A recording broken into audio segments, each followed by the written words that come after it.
What if your twin flame isn't meant to complete you, but to shatter the illusion that you're incomplete? The concept of twin flames has captivated many spiritual seekers, often framed within the narrative of divine counterparts destined to reunite.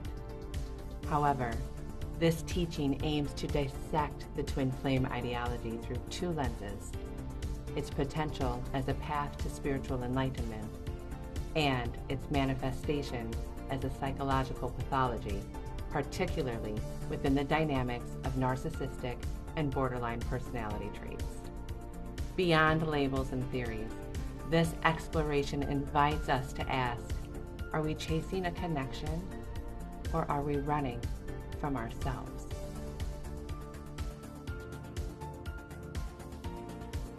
At its core, the twin flame journey describes a relationship where two individuals are seen as two halves of the same soul. This journey often involves roles labeled as the runner and the chaser, with an emphasis on cycles of separation and reunion. Proponents argue that these cycles facilitate deep personal growth and the eventual union of the counterparts. But here's the catch. What if the runner isn't running from connection, but from the discomfort of self-confrontation? And what if the chaser isn't pursuing love, but escaping the void within themselves? When we reframe the narrative, the twin flame dynamic becomes less about another person and more about the dance we perform within our own shadows. Imagine your twin flame as a mirror, not the decorative kind, but the brutally honest one in the dressing rooms with harsh lighting. It doesn't flatter you.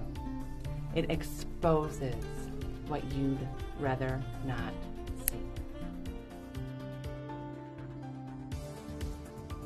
From a psychological standpoint, the twin flame dynamic can mirror the patterns seen in narcissistic and borderline personality disorders, such as codependency and emotional dysregulation.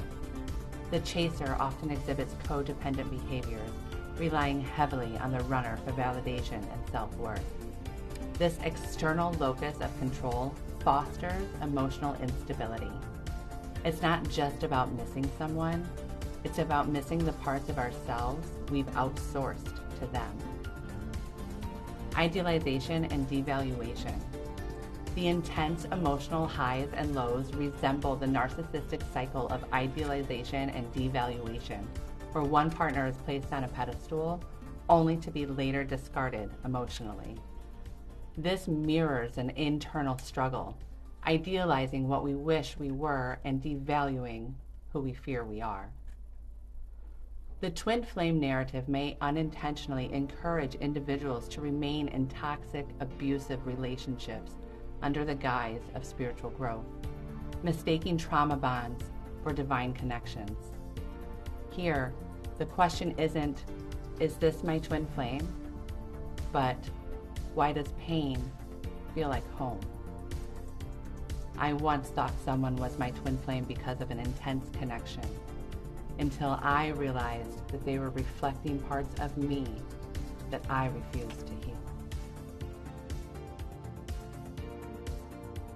Contrastingly, within the framework of Christ consciousness and spiritual ascension, the twin flame journey is viewed as a sacred process of self-discovery and divine union. The twin flame acts as a mirror, reflecting both the light and shadow aspects of the self, prompting deep inner work and self-realization. Every trigger is a teacher, every heartbreak a hidden curriculum. And beyond the romanticized version, the ultimate goal is not union with another person, but the integration and balance of the masculine and feminine energies within oneself, leading to spiritual wholeness.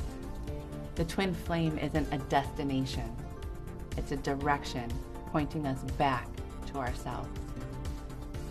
And drawing parallels with Yeshua and Magdalene, the twin flame connection symbolizes the harmonization of divine masculine and feminine principles, fostering enlightenment and unconditional love. Their story isn't just history, it's an allegory for the alchemy within us. But what if the person you're chasing isn't your destiny, but your distraction?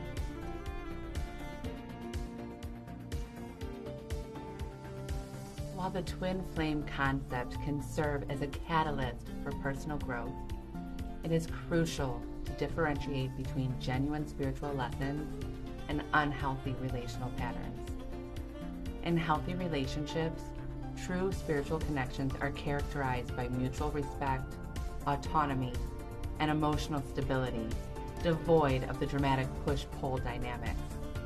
If love feels like a battlefield, perhaps it's not love, but unresolved wounds wearing a disguise. And self-sovereignty.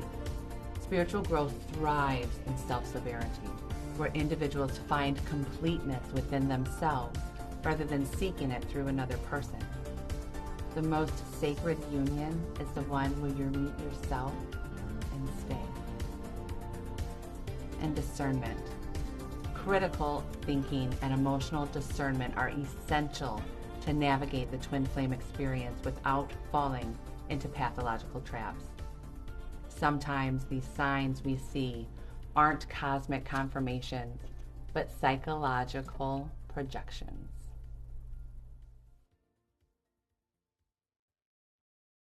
The twin flame journey, whether viewed as a spiritual path or a psychological phenomenon, ultimately serves as a profound mirror.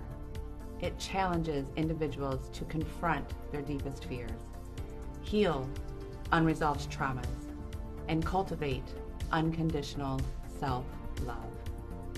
By integrating psychological insights with spiritual wisdom, one can transcend the illusion of separation and embrace the true essence of divine union within and beyond.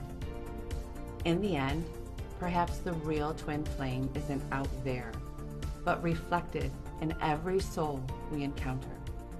Each person a mirror, a divine spark, revealing where the false must burn away to uncover the truth. Not about another, but about ourselves. This journey isn't about finding the one. It's about realizing that everyone we meet helps us find the one within. Be loved and be loved, beloved.